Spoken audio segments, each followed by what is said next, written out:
Oh, hi out. Good evening, everybody. Earlier tonight, we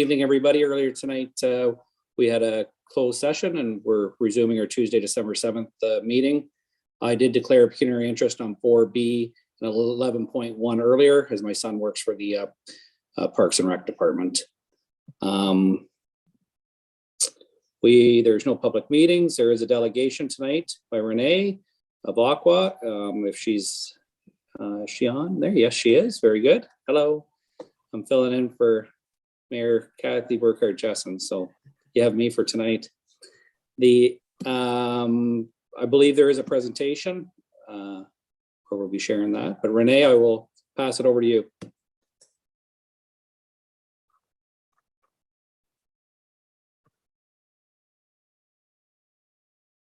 Oh, Renee might be on mute. There we go. There I think I'm good now. Thanks. Good evening, Your Worship, members of council and municipal staff. So tonight I'm presenting the third quarter of the Lucan Wastewater and Granton RBC reports. So this is just an overview of some of the key points that I'd like to mention to you. The whole reports go into more detail, but I thought I'd just give you an overview and then open it up if you have any questions. So the highlights for the Granton RBC, we've had 3 months. Well, we've had quite a few non-compliances there.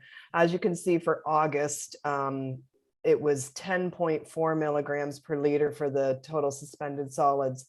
Now we were heading in the right direction, and then September threw us for a loop when we had those really high flows, that heavy rain that lasted for overnight in September. So that kind of sent us for a loop, but we are heading in the right direction with that. One thing to point out of interest is the flows to date for 2021. If you could just scroll down to the graph there, you can see that flows are consistently lower for 2021 than 2020. I've checked other facilities just to ensure that there was nothing wrong with the flow meter, and these are actuals. Like, the flows are down. Mother Nature has been very kind to us this year overall, with the exception of September, as you can see. So the heavy rains were September 22nd and 23rd, and this did result in a sanitary backup.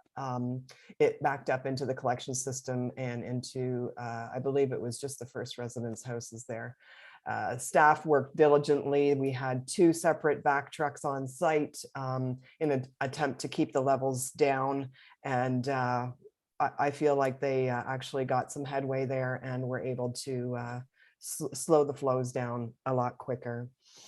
So other than that, you can see the flows are substantially down, and I think it averaged out to 26.3%. So that's pretty substantial for a small system like that. If you could scroll to the Lucan, please. So there have been no non-compliances for the Lucan wastewater treatment plant. There was 2 alarms. Both of them were at the sanitary pump station, which is right at the sewage plant. And a lot of that's related to the foam. As you know, we've had ongoing issues with the foam, and it's building up in this pump station and causing a false high reading, which is causing the high levels. And again, if you look at the graph, it doesn't show as big of a change for Granton, but the flows are consistently lower, and they're actually within the design average. So this is the lowest year that we've had in over 6 years, and we may remain within the limits because the weather was. It's not to say that we didn't receive a lot of rain. It's the fact of how we received the rain, and it was more slow and steady, and it was able to absorb into the ground, and that was able to stop a lot of bypassing into the sewage plant. So that really helped things out. So it was a pretty quiet quarter. So that's a good thing when we're talking about the sewage plants. So if anybody has any questions for me, I'd be happy to answer. Okay, I'll just have that removed so I can All right. Does anybody have any questions for Renee? Councillor Hodgins? Thank you, Mr. Deputy Mayor. Just with the non-compliances that were reported in the grant RBC, just wondering, is there an impact from, like, it seems like it's a pretty continuous issue that's recurring. Just wondering, like, what are the impacts? Are there any penalties that we can face for continual non-compliances, and what are we doing to address these non-compliances moving forward? So the impact from the ministry's point of view is they want to see that we are being proactive and showing our due diligence, you know, that big word, due diligence, right? So it's very important that we show that we're doing due diligence, which we are doing.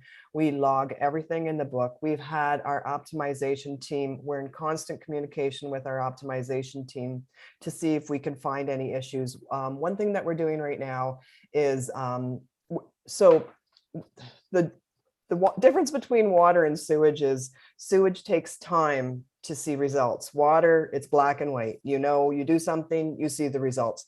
With sewage, we have to be patient, try something for a few weeks and see if it makes a difference. And once we know, then we can keep that change. So one of the latest thing that we've done is one of the pumps that we're shutting off certain pumps that go from the clarifier to see if that can stop stirring things up. Maybe it's a bit of a design issue where we need smaller pumps in there and it's stirring up all the solids and creating an issue. So we're working at it and hoping to find a resolution. I have a feeling that it's going to be a number of resolutions that is going to solve this problem. It's not just going to be one simple little fix, because we have been working consistently at this. There was another half to your question. I'm sorry. No, I think you answered them both. I was just, Okay. the first one was about impacts of non-compliance, which you say the MECP is just looking for due diligence, and Oh, right. Yeah. Okay. so thank you. You're Thanks. welcome. Any other questions for Renee in her report? Seeing none. Good job. Thank you. It was a quiet quarter. That's good. And wish you a Merry Christmas and look forward to seeing you first quarter next year. So You as well. Thank you very much. Have a good evening. thank you. There is a recommended motion here that council received the Lucan and Granton third quarter operational reports from Aqua as information. If I get a mover and a seconder. Moved by Councillor Regan, seconded by Councillor Westman. Anyone opposed? That's carried. Thank you. Thank you. Thank you. Have a good night. I've got a motion here for adoption of the minutes, that the regular council meeting minutes of November 16th, 2021 and special council meeting minutes of November 18th, 2021 be approved as circulated and amended. If I could get a mover and a seconder for that. Moved by Councillor Hodgins, seconded by Councillor Regan. Anyone opposed? That's carried. Thank you. Business arising from the minutes. We don't have anything, I don't believe. Correspondence, there's two that staff pulled. 9.1 Salvo Bayfield Conservation Authority Transition Plan. Not sure if Alex or Ron was going to speak to that. Oh, sorry, Councillor Regan. Sorry, Mr. Deputy Mayor, may I ask a question just about business rising, please? Yes. Thank you, sir. Probably just for Ron, if I might. The Animal Control Services, I know there was the resignation submitted by Animal Care in Lobo, and I'm just wondering if we've moved forward at all with that with respect to animal control? Ironically, Councillor Regan, I received a thanks but no thanks email from the Kirkton Vet Clinic this afternoon. So they are not able to handle the actual housing of any dogs. So we've actually got an internal solution for the actual transportation of a dog that is contained. We just need to look for a place to take them. So we've been turned down by, I believe, 3, if not 4 places. So now we're having to cast the net a little further. We talked to Middlesex Center. They use a kennel, it's called Hillside Kennels out of Innerkip, which is quite a distance away. But obviously we're pretty limited in what we can do here. So I will be reaching out to them in the next week to try and secure something. So we continue to work forward to a solution for that. Thank you very much, Ron. Thank you very much, Mr. Deputy Mayor. Thank you. Anything else on? Seeing none. Correspondence, there was 2 pulled by staff, 9.1. I'm not sure if Ron, if you wanted, or Alex, who was going to speak to that. I can speak to it, or Alex, if you want to, or Councillor Westman, if you want to sort of set the stage, and I can jump in behind you. Sure. I'm just going to stop my video because I got really weak signal here. Yeah, so the transition plan is kind of in response to the changes to the Conservation Act. I hope everyone can hear me okay here, but the changes are going to have some impact, but right now we're not seeing a potential impact on the 2022 or 2023 budgets, but it will certainly have some kind of impact on the 2024. We're certainly looking hard at what our programs are going to look like. I mean, we are continuing to work with the Conservation Minister, and you know, we're working diligently to find the solutions to keeping certain non-essential programs going, and that'll be something that we'll work out with the member municipalities. But I'm not sure if that's kind of the direction Ron was hoping to go with this conversation, but I'll leave it with you, Ron, to finish the conversation. Yeah, thank you, Councillor Westman. Yeah, just basically to reiterate what Councillor Westman said, this is a long transition period. It's going to start, you know, basically started in October of 2021, and it's going to end in January 1st of 2024. So there's a transition plan that has to be done and basically submitted by the end of this month to the ministry. So they're well underway on that part. If the part that makes me a little bit nervous is the fact that if it would appear, and I won't say that for sure, but it would appear that we're going to have to pick up some of the pieces here at the end of the day. So that means municipalities may have some additional duties that are present that we'll have to pick up that the Conservation Authority is presently doing. So like Councillor Westman says, those are going to be, no, those are going to, Tina, can you put yourself on mute there? There we go. So those are the benefits of working at home there. It's all right, Tina, don't worry. We all have kids, or most. So it's going to be a long transition period, but I think most of the details and the memorandums of understanding is going to be done with the new council that comes in the end of next year, so 2022. So I think they want to do a lot of the groundwork now in preparation for the incoming council, and then start into the memorandums of understanding as to what services will be picked up by who and how. So. Okay, thank you. Does anyone have any questions for Ron or Councillor Westman? I don't see none. Thanks. The next one was the AMO Blue Box transition update. I did have Francis reach out to Ron. Ron, if you want to elaborate on that. Again, this is just a bit of an sorry, Mr. Deputy Mayor. This is a bit of an update. We continue to work towards this transition. So the overall plan, just to summarize, right now the municipality pays Blue Water to come around and not only pick up their recyclables, but the same truck also picks up the garbage truck. So it's very economic. It's very economical. It's very efficient. There's one vehicle picking up both parcels. The province has decided that municipalities shouldn't have any not part to play, but I guess they shouldn't have to pay for the collection of recyclables. So they've handed that off, and they're going to make the recyclable collection funded by those what they call waste generators.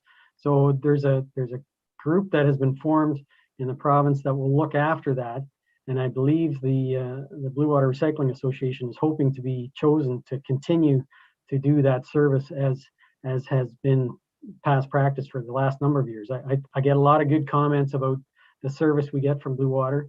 So there's a bit of bit of uneasiness there because we don't know exactly how this is going to pan out. Now, the good thing is, again, we have some time before this comes to pass. I believe the date is July 1st, maybe of 2024, I think is the switchover date. So again, there's going to be a lot of work between now and then to figure out how that's going to work, but there will be changes coming down the pipe. Yeah, at least there'll be some other municipalities experience that change before us. So I think there'll be a lot learned before it gets to us, which is good. So, correct. Thank you. Does anyone want to speak to any of the other correspondence? Seeing no one. Recommend a motion that items 9.1 through 9.3 correspondence be received for information. Gonna mover and a seconder. Moved by Councillor Westman, seconded by Councillor Hodgins. All opposed, and that's carried. Committee reports, Blue Water Recycling, I have got nothing. CDC, anything? Lisa, No report. No report. There was minutes there if anyone had questions, I believe, but seeing nothing. Lake Huron, there was nothing. Fire boards, there was minutes there if anyone has any questions to Ron on the minutes of the meetings of the fire boards. Don't see none. Alex, anything to add with ABCA and Upper Thames? No, we have a meeting coming up next week for ABCA. It's more or less just a year-end meeting. There won't be a lot of business discussed. Yeah, so there won't be a whole lot to report on the 21st. I wouldn't think there'd be anything really, but I would expect more in the new year. All right. Thank you. Parks and Recreation, Paul is not here tonight. Staff reports, this is 11.1A, where I will be removing myself. Ron, I'll pass it to you. Thank you, Mr. Deputy Mayor. So in the absence of the mayor and deputy mayor, we need a motion from the three remaining councillors to appoint a chair for this portion of the meeting. So Jaden, you want to make a motion? Councillor Hodgins? I will make a motion to appoint Councillor Regan as the chair. Okay, do I have a seconder for that? Seconded by Councillor Westman. I second that. Yeah. So the motion is to appoint Councillor Regan as the chair for this portion of the meeting due to the deputy mayor's declared conflict of interest. All opposed to that motion? That motion is carried. And over to you, Councillor Regan. Thank you very much. So staff report 11.1.A, salary grade adjustment. And Ron, I'm just going to pass it back to you.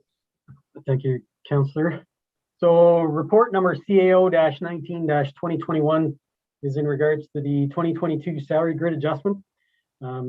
Past practice has always been that the grid has been adjusted for the cost of living based on the published inflationary rate, and that published rate is in November, so it actually recognizes the October to October CPI. This year is a bit of an anomaly because you'll notice the amount was 4.7%, which is a bit of a hold your breath moment. So what we've done is we've polled some of the other local municipalities, and I've got them included in your package there. They're in the report. Middlesex Centre, and I qualify that because it says the other local municipalities below have either already adjusted their salary grids for 2022 as follows or have it in their unapproved budget. So I just want to make that clear that some have it in their proposed 2022 budget. So Middlesex Centre is at 2%, Thames Centre is at 1.95, Strathroy-Caradoc is at 2%, County of Middlesex is at 2%, Adelaide Metcalfe is at 2%, and Southwest Middlesex is at 2%.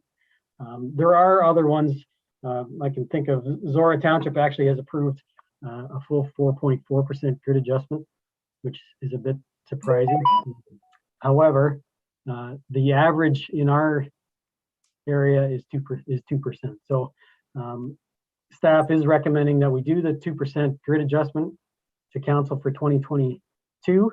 And interesting, we in my recommendation or in my analysis there, you'll note that I say council may wish to use a system similar to that which the OMERS pension plan uses in the interest of being, again, reasonable to the taxpayer. So OMERS, for their retirees, OMERS will match inflationary increases to their plan members up to a maximum of 2% per year.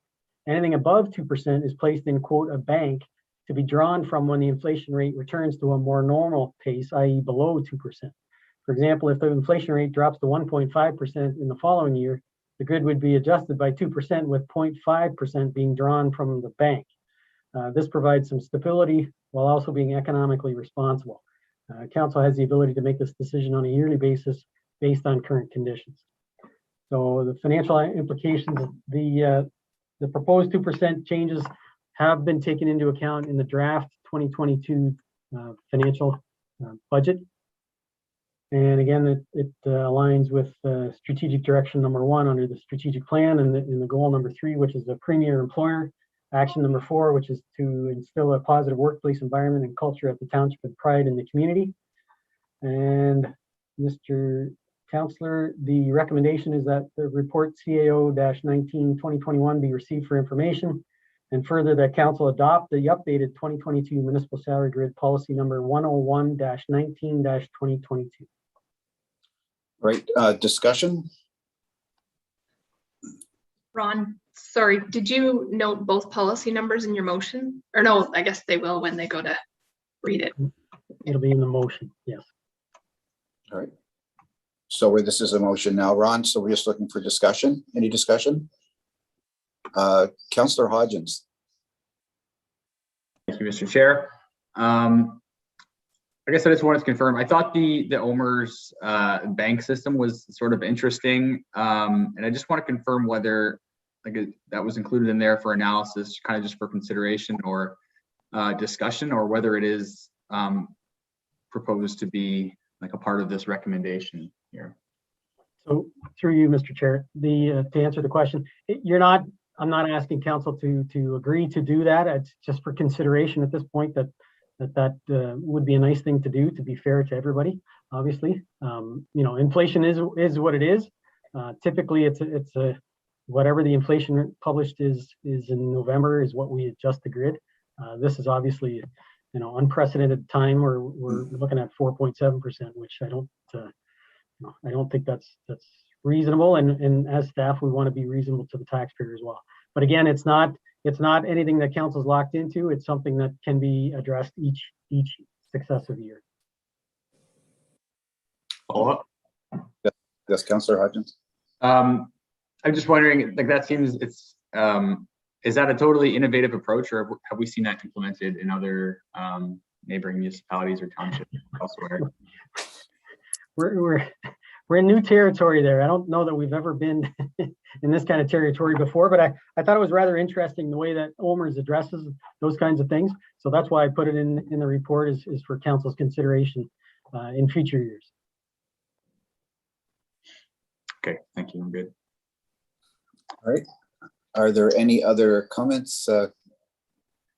And seeing none, so for that recommended motion, Ron, that you just mentioned, we're just looking for a mover and seconder, and just to receive for information, right? Well, there's a draft motion on the agenda, Mr. Okay. Chair. So as part of that motion, I would draw your attention to the fact that there's 2 parts to that motion. One is that the salary grid adjustment, that policy that we just talked about, be approved, and the confidential salary grid that we discussed in the previous in-camera session of council prior to the start of this meeting at 6:30 also be adopted. So that is the complete motion. It's actually 2 parts. All right, so do I need to read that again? Please.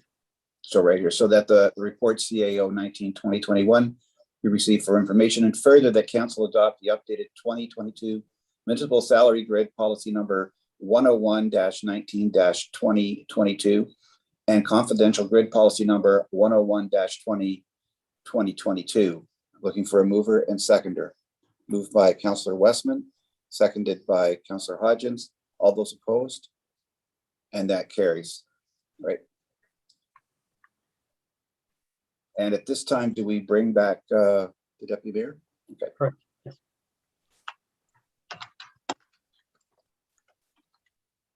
And I suppose you want me to go there. Yes. Okay, good.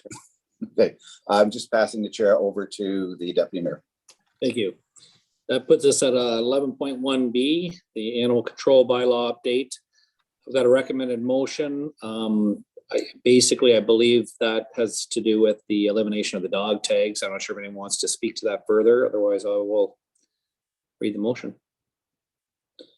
That council receive report number CL-08 2021 and adopts bylaw 79-2021. Gonna move in or seconder. Moved by Councillor Westman, seconded by Councillor Hodgins. Any further discussion? Councillor Regan. Sorry, thank you very much, deputy mayor. I'm just wondering if I'm not sure if it's Tina. I asked the fines. I'm just wondering where the fines were from and how they were based. I think that's the next motion. Was that the next one? Oh, sorry. Or is that- No, It's just- the animal control bylaw does have fines oh, it included in does. it. No, go ahead. Sorry. Through you, Deputy Mayor. The animal control bylaw, sorry, I'm just gonna pull it up here. Daniel. Thank you. So the fines were all the same, and our fines are lower in comparison to other municipalities. But we also, as we talked about earlier, don't run into, I guess, as much in dog control as we do, as other municipalities do. But all the fines were the same, and the fine implemented we used to have a fine for if you didn't have a dog tag affixed, and we simply changed that to making sure that you have identification tags affixed to a dog. So the fine stayed the same, just the language changed a bit. And that fine schedule has to be approved by the Ministry of Attorney General, which it was sent for draft approval. Right. As well as Arnie has reviewed the animal control bylaw as well. Thank you very much, Tina. Thank you very much, deputy mayor. Thank you. And that's been moved and seconded already. So all opposed? That's carried. The next one's 11.1C, CL-09 2021 fees bylaw update. I've got a recommended motion. Does anyone have any discussion on that? So through you, Deputy Mayor, if I just can give a little brief analysis there. So the fees bylaw amendment was brought forward obviously by the removal of the dog tag licensing. But we also have done a review. All departments heads have kind of looked at their section, and you'll see there was some fees changed, some fees added, mostly in planning. We've kind of in the past realized some planning applications, amendments and stuff like that are happening more often here than they were in previous years. So we're adding a couple of fees there just to be consistent with other municipalities, I think. And then there was some administration fees that were added that, again, we're finding that are becoming more of a request through lawyer's office with closing of homes. Okay. So if there's any questions from anyone there. 30. Councillor Hodges, not sure if your question got answered there, but proceed. Thank you. I did just reviewing the fees bylaw or the fee schedule there. I did have a question and wanted to bring up in relation to the township's development charges fees. And I just want to ask through you, Chair, to staff, how the township's development charges sort of compare to neighboring municipalities in light of, I guess, our significant projects coming up, like the wastewater treatment plant expansion. I guess I want to see where we fit in with other neighboring townships and municipalities to see that we're going to be generating enough revenue to support these large capital projects. And I'm going to hand that one over to Ron. Thank you, Tina. Through you, Mr. Deputy Mayor, to answer Councillor Hodgins' question, we've been asked this by Councillor Regan on more than one occasion as well. So we are quite anxious as staff to be able to reopen the development charges. The question is, at what point do we reopen the development charges to take advantage of adding in all these other amounts? Because it is going to be substantially different than what they are now. I believe your first question was how do we stack or how do we compare to other municipalities? I would suggest in municipalities where they have had to upgrade their sanitary sewer facilities, they are quite high. For those municipalities that haven't yet gone to that step with a sewage treatment plant expansion or a water tower, they are fairly equivalent to us, I guess, is the question. And I believe the difference is basically due to the fact that we received 80% funding when we did our sewage treatment plant and tapped into the Lake Huron pipeline and built the water tower. Those 80% grants are long gone. It's 100% municipal dollars now, by and large. So that really has made a difference. Council will recall the meeting we had with BM Ross, the estimated cost for the expansion to the sewage treatment plant alone. I think the estimate was 13.3 million. That's, the estimate that would add about, I believe the number was 17,000 to the development charges for a single family home just to account for that. So that doesn't take into account things like upgrades to sanitary sewer lines or pump stations or anything like that. So the question is, at what point do we sort of pull the trigger and start that process? And that's a question that we've posed to BM Ross. So that, we will ask them again at what stage of the process for the sewage treatment plant, because that's obviously the largest ticket item that we've got. At what point do we start down that path? Because it's not, there's a very legislated process that it has to go through, and it's probably about I would say a 3 to 6 month process to go through. So we will pose that question formally to BM Ross for advice as to what they think. When should we be doing that? Because they are very aware of where we are at the stage with the expansion to the sewage treatment plant. Okay. So is that something then you'll pose that question and maybe have information this first council meeting in the new year type thing? Yeah, I think we're going to have an update meeting, and I'm looking at Jeff Little, the Public Works Manager, for an answer there. When would be our next meeting with BM Ross with regards to the sewage treatment plant expansion, Jeff? Yeah, and through the chair, it'll come in the first of the new year. The information that I'm bringing forward in my reports obviously will have a direct effect on how we keep proceeding with this. But yeah, no, we're scheduled. I don't know if we're technically scheduled in the second or third week, but there'll be a meeting with BM Ross, and certainly we can arrange to have this topic brought up for sure, because we've actually talked about this because we have Saintsbury and a number of other projects coming through, and we'll actually have real dollar numbers on some of these projects. And as Catherine and I have talked, when you start getting real numbers to these projects, we need to make that update because our technically right now, even our estimated numbers are low in the development charges. So yeah, I think confident that we should be looking at January for some sort of direction. Direction on that, okay. Yeah. Thank you. Any other further questions or information? Okay. That was so I will read the motion for 11.1C that council receive the report number CL-09-2021 and that the bylaw 80-2021 fees and charges bylaw be approved. I got a mover and a seconder.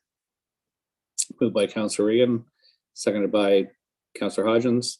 All opposed? That's carried. 11.2, there's no building or bylaw enforcement. 11.3, we have Catherine here. I don't have any reports, but I just want to mention we're continuing with the budget talks, and we have 2 finance committee meetings scheduled for this week. So Yeah, very good. And just a reminder that council can pick up a package that can't be involved, and to certainly go line by line item and reach out to staff and come prepared when we're all together. So thank you. Public Works. Jeff, I will let you discuss your 11.5A. There we go. Get myself off mute there. Thank you, Deputy Mayor. I have two reports tonight. The first one is a report on the Lucan Wastewater Treatment Plant expansion. The BM Ross is currently working on the completing the Class EA for us for the expansion to the plant. To complete that EA, we have to determine the size, regarding the size of the plant that we're going to do, and the treatment process at which the plant's going to operate at. So if we were going to change some of the processes, we need to make that decision. On November 5th, BM Ross presented, met with council and presented 4 options for expansion of the plant. In those 4 options included a slight change in the process. I won't go over a full in-depth of that meeting. I did include the 4 options in my report. BM Ross recommends the option 1A, and that option is to proceed with just 1 train and stick with the current process that we have out there, the extended aeration. If we look at going to 2 trains, we would considerably, the cost will go up, but considering that through the MECP, we've been our capacity at the plant has been maxed out at 2,700 cubic meters per day. So to go to 2 trains, we can't right now cannot take full advantage of the full train. So even though if we made the investment in 2 trains, we cannot use the 2 trains. So there's some thought there that at this point, maybe we should just stick with the 1. I do agree with BM Ross's recommendation. I believe that if we stuck to 2 trains, we'd end up putting infrastructure in the ground that we really wouldn't need for over 10 years. And so to me, that's the lifespan starts to deteriorate once you put it in the ground. So 1 train will give us based on our high growth forecast, 15 years. We'll also, the way this wastewater treatment plant is designed is we can keep adding trains. So as we add this next train, we'll make sure that the plant will be accommodating for another train. So we'll make sure that we will not, in the recommendation, we don't put 2 trains in, but we will be ready for the second train when we need it. So that's my recommendation. I go with BM Ross's recommendation, and I'll open it to the floor for comment. Thank you, Jeff. Questions? Councilor Regan.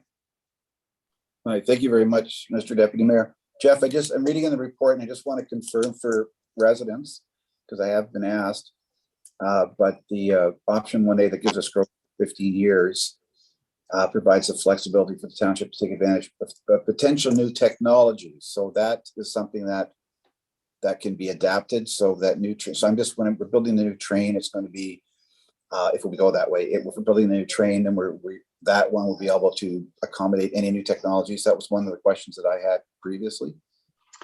Yeah, and through the chair, one of the things is obviously technologies continues to advance, and when we look at our maximum capacity from the MECP, that's based on our effluent that we put out into the stream. So with our process, if we can modify our process as we go forward with new technologies, meaning that we change our way of treating the water, we could easily expand our capacity, and so I think there's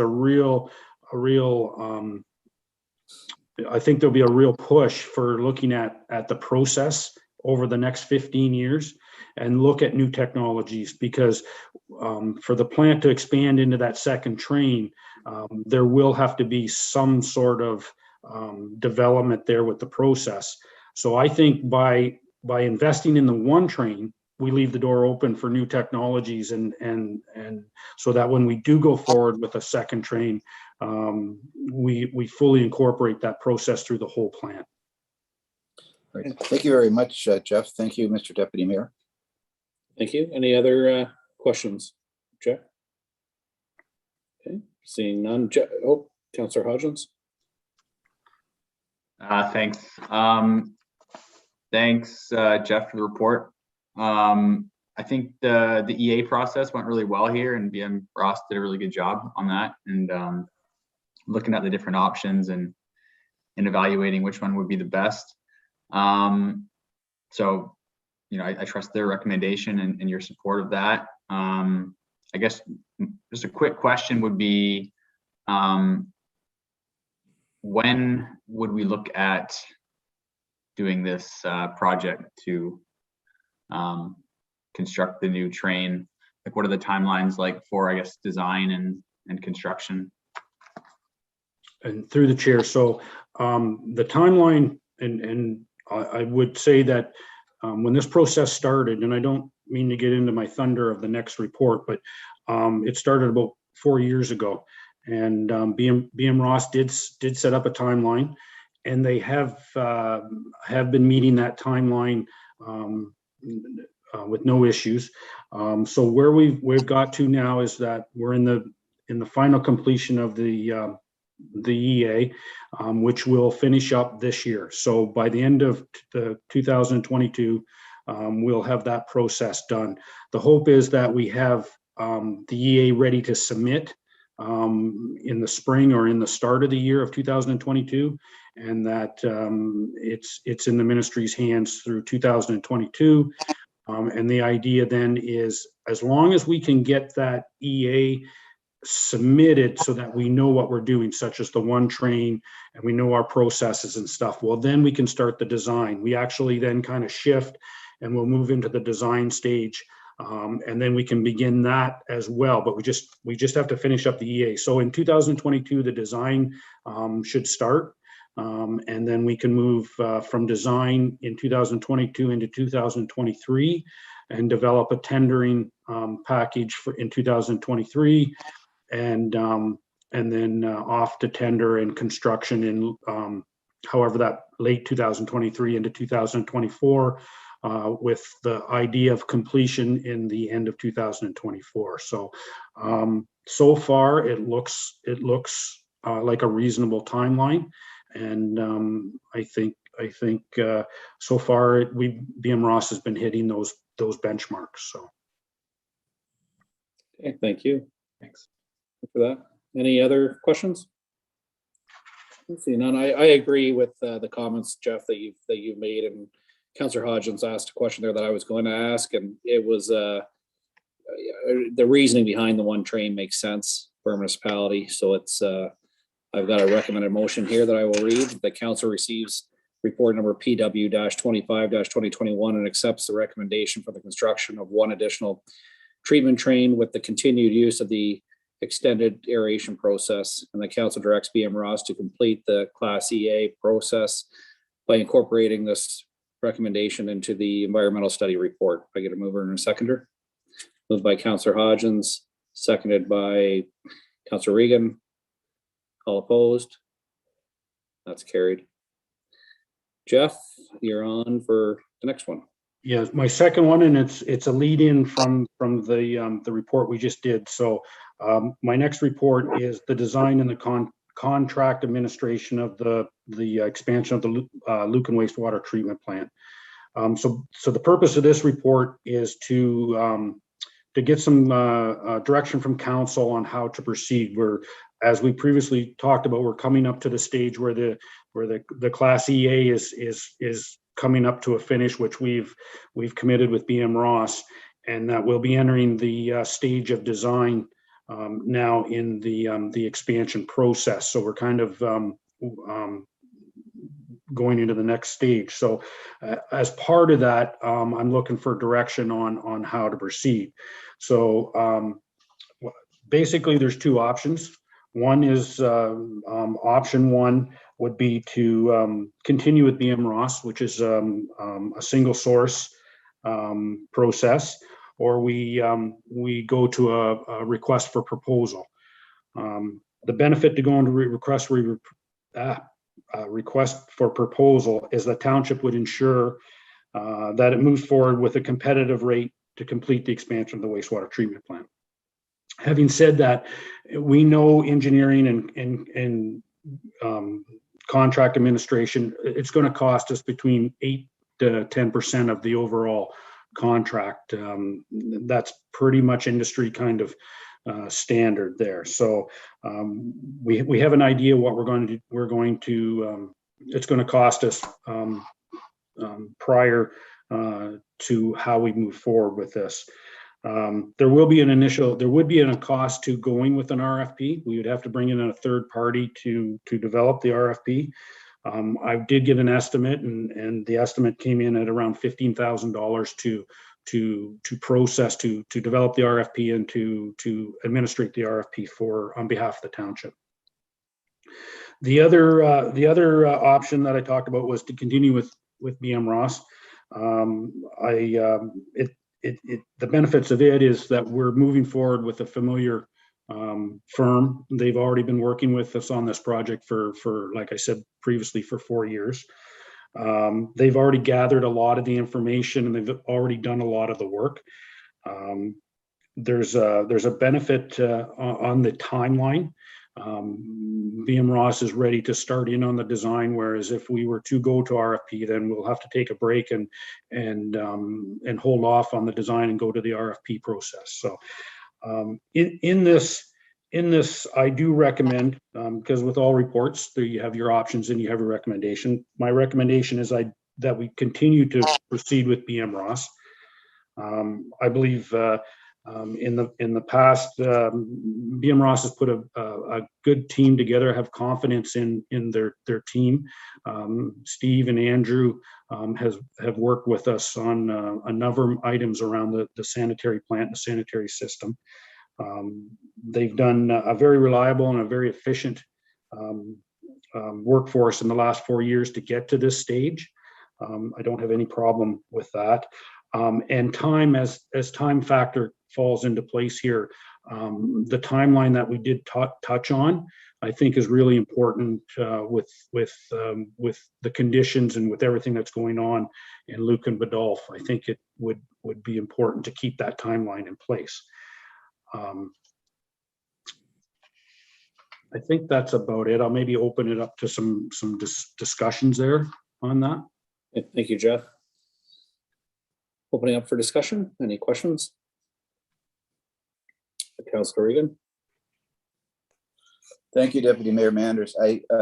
Just to Jeff's points, thank you for the report, Jeff. I agree and I support that recommendation. I think that 6 month delay, I have a bit of a concern with if we go out and go to the RFP, but I'm thinking about sort of that past performance, and then as with Jeff's recommendation, the company's been reliable and efficient, and I've been in a number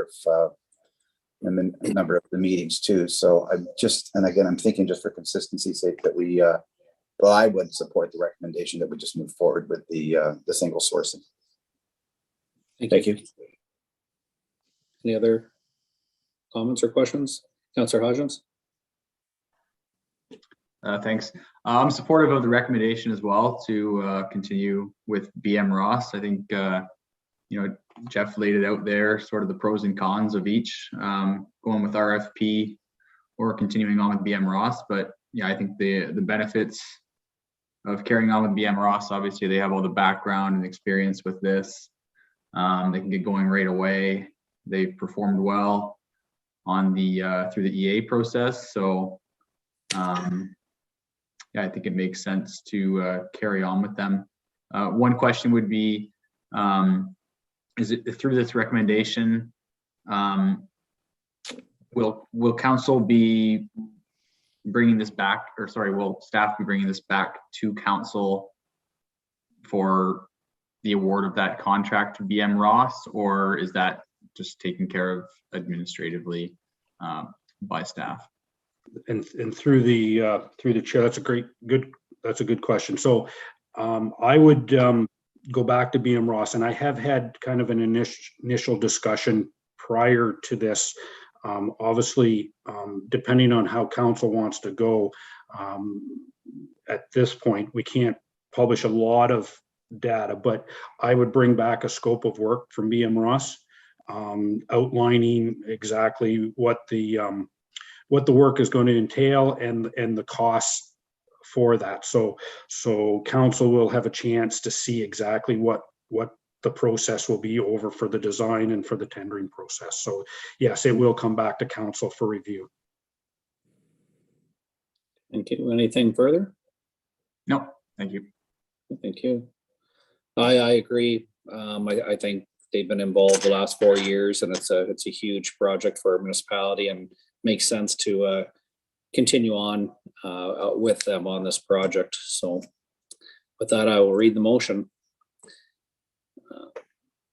The council receives report number PW-26-2021, and the council directs staff to proceed to the design stage of the Lucan wastewater treatment plant, and further the council appoint BM Ross as the engineer contractor for design and tendering and contract administration.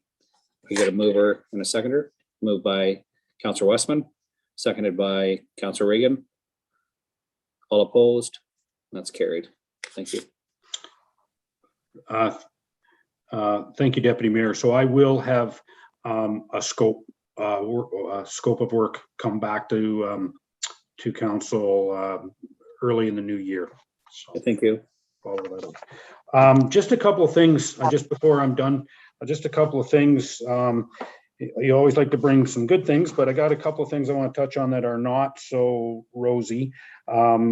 First of all, I think I talked to Alex about this in Granton. We've had 4 incidents of large materials going down the sanitary system again 4 times, and we've had 3 in 1 week, and it's plugging up our pumps. The material looks almost to be like a pillowcase type material. We're not sure why it's so large and how it's even getting into the system. But Alex has posted some stuff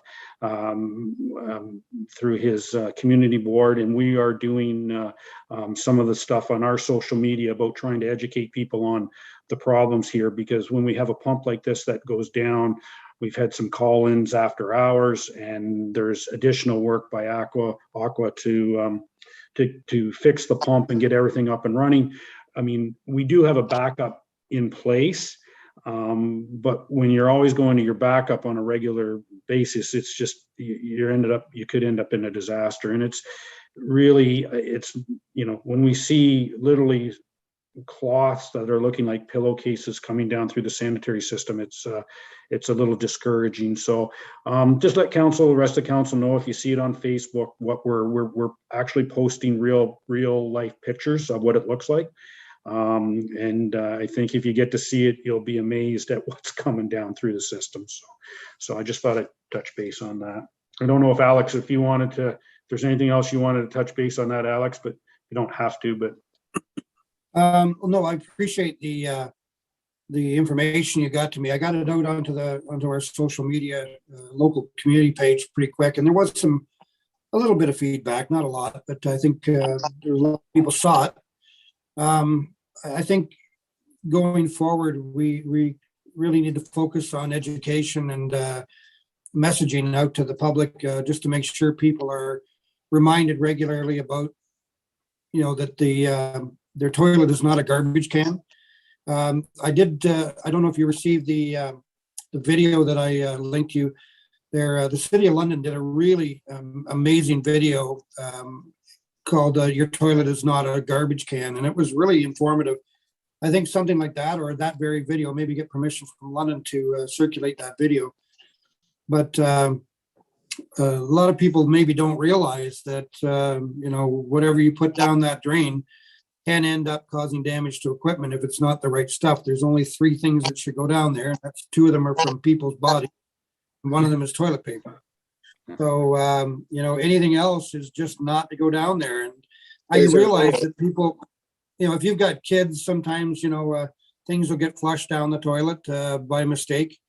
And, if something like that happens, I hope people will be confident enough to call us up and say, hey, listen, the kid flushed whatever, down the toilet, and we just want to give you a heads up. And I don't know what we can do to brace for it, but I think more education and more positive messaging might be a good idea over the next little bit.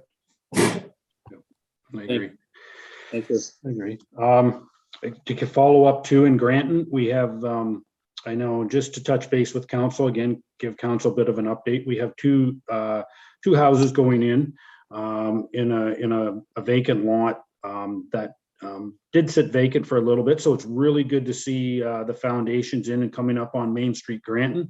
Unfortunately, there was some pretty destructive activity along the boulevard, and a lot of mud got tracked out onto our roads and that sort of thing. So I was up there with the developer, and Arnie from Bylaw was also involved, and I think we've got that problem straightened out. There'll have to be some correction in the spring to the boulevard, quite a bit, to be honest. There'll be some new sidewalks have to go in. But I just want to make sure council is aware that we are ahead on that problem that popped up there last week. So the other thing I just want to touch base is that over the last 2 weeks, our parking staff and our parking enforcement have been out, and we've been looking at a number of items that people seem to be getting a little lax when it comes to snowplow and getting stuff off the side of the road. So we did give some letters out to people around town about basketball nets, and just so that we don't damage them when we go by with our snowplows, as well as any sort of objects that would be out near the curb. We just don't want to have that problem where we damage somebody's personal property. If they could just move it back from the curb. We did give some letters out on a number of items, and obviously parking enforcement. You're not allowed to park literally on the road, but also on the boulevard, so that if our plows do go by with the snow, we're not throwing snow up against the side of the automobile. So we are in the last little while trying to clean up some of these things around town. So and that's one other item I wanted to bring up because of Paul and I received a request, and this came up last year, and it's a request that really it changes a bit of the service level. And that request is to include the Campanelli Trail as part of our sidewalk system for snow removal. I don't have a problem. Our unit can easily do that. I just have not, it's the sort of thing that once we start, we can't stop. And once we start doing trails, if we do more and more trails, are we going to continue to clear some of the snow off if people want to walk them during the winter? So I'm not sure. I would probably look for a little bit of direction on that, because it is a changing of the service level right now that we provide. But this is the second time that it's come to us for a request for doing it. So I'm not sure if council has any comment on that. As of right now, we're not doing it. Just because, we want to keep to our service level with what we're doing right now. Okay, I'm just curious how the request came in then. It came in through Paul, came in through an email. And Paul contacted me, and I said, yeah, our machine can easily do it. It's not a question of not being able to do the service. It's really a question of extending our service level to the Campanelli Trail. Okay, cool. Questions, Councillor Hodgins? I'd just like to confirm Campanelli Trail, is that the trail around the stormwater management pond? That's correct, yes. And do we have other similar trails, I guess? And the concern is that, we do this one, then everyone else is going to want it as well. And then if we have to do it everywhere, and we're looking at, an increased amount of service and maybe additional costs operational. Yeah, there is other parts that we could maybe incorporate, but I think maybe what, maybe this deserves maybe a little bit more information be brought back to council. And Paul would probably be the best person to, because he looks after the trail systems and that sort of thing, that he would have a little more input on that. So yeah, maybe, yeah. Councilor Reagan. Thank you, Mr. Deputy Mayor. Yeah, just to build on Councillor Hodgins, I think I recall from last year, there were some issues with people going on the pond, and I guess it's probably going to need a little bit more study and really should come back to council with a recommendation, because I remember there were some issues about people going on that pond and they really shouldn't be. And I'm thinking about plowing that out or opening up access. So I'm just a little concerned about that. And maybe that should come, maybe that Paul should look at that, or you perhaps, Jeff, and maybe come back to council with a recommendation. If Okay. that's acceptable, that's just my thoughts. Thank you, Mr. Deputy Mayor. Yep, and through the chair, yeah, I would think between Paul and I, we could do a joint kind of report just to comment on what other trail systems we have and what costs would be involved and what maybe are the liabilities of doing it, because it does turn it into a walkway that has to be maintained. So yeah. So it looks like what we're seeing then, will you be able to bring actually a recommendation then at the next meeting? Yeah, I don't, Deputy Mayor, I don't think that's unreasonable. This isn't a real big level topic. We just need to bring something back. It should be fairly easy. It's just because the next meeting's late December and then we're into mid-January, so, okay. There. Okay, very good. Councilor Reagan. With your permission, Deputy Mayor, I just wanted to ask a question about the Granton treatment plant, if I may. With your permission, if I could, thank you. Jeff, I'm just wondering, I'm kind of showing off because I've done a couple of really intensive tours with Renee, and we were out at the, and I think you were with us that day. We went out and did that tour, and I'm just wondering about the wastewater treatment plant and Granton. Is there not grates in front of those pumps that protect them? Like some sort of like fail safe that protects those pumps from stuff like that getting to them? So the reason I'm saying that is because it keeps failing and you get the backup, and of course it could be a huge disaster if the backup doesn't work. So I'm just wondering if there's a fail safe. And again, thank you for indulging me, Mr. Deputy Mayor. And through the chair, so these pumps that we're talking about, sorry, and then maybe just needs a little bit more clarification. These pumps are actually in the pumping station in Granton itself, so it's not in the plant. So these are the big pumps that Granton drains to, and then it's these pumps that force it to the plant itself. Really, there's nothing that you can't put screens in front of these pumps, because if it starts to plug, then you're in the, these pumps are designed to chew things up. So there's a lot of stuff can go through these pumps that goes to the plant, and then the plant screens it out. So no, we're talking, we had an issue with a mop head going down where, these are issues of pillowcases coming through the system. So this is not your general ordinary stuff that gets flushed. So in this case, you can't put a screen in front of these pumps where they sit. So. All right. Okay, thank you very much, Jeff, and thank you, Deputy Mayor. No problem. Jeff, is that everything? Yeah, that's all my updates for now. Does anybody have anything else they'd like from Jeff at this moment? Okay, see nothing. Parks and Rec, there is nothing. Economic Development, Lisa? Just want to quickly thank the Lions and our Parks and Rec team for helping us put together the lighting of the lights on Friday night, and Councillor Regan kicked off the night for us. So just want to thank you. It was well attended. The Scouts did free hot chocolate, and it was a good night. So thank you very much. Good, no, thank you. No, they look good. Thank you. Any questions for Lisa? Seeing none. Councillor comments.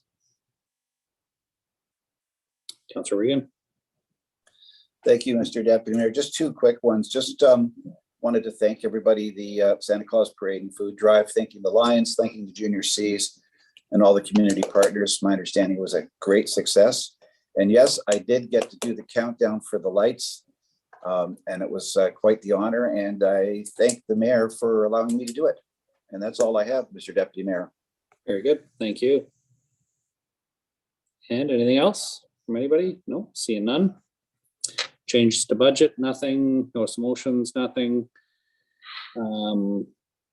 Motions and accounts. We have 15.1 employee Christmas gifts.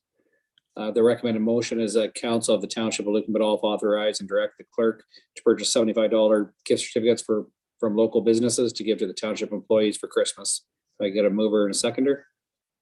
Moved by Councillor Westman, seconded by Councillor Hodgins. Any discussion?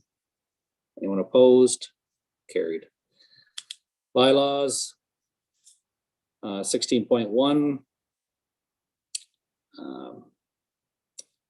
Bylaw 66, 2021 to give third reading of the Clay Boy Drain 2021 bylaw, that no one cares to speak to this bylaw on its third reading, that it be considered to have been read a third time and passed. If I could get a motion for that.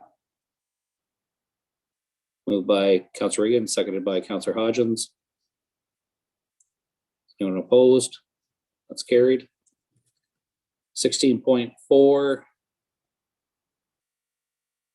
Bylaw 81-2021 to adopt and confirm all the actions and proceedings of the council of the Township of Lucan Biddulph, the Lucan Council meeting held on December 7th, 2021.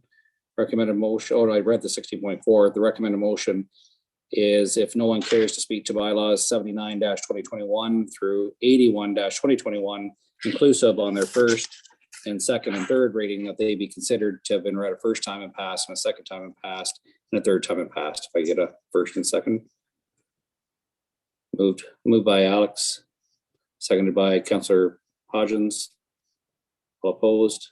That's carried. And recommended motion resolved to that the council meeting be adjourned at 7:37. Moved by Alex, here you go, Councillor Westman, seconded by Councillor Hodgins.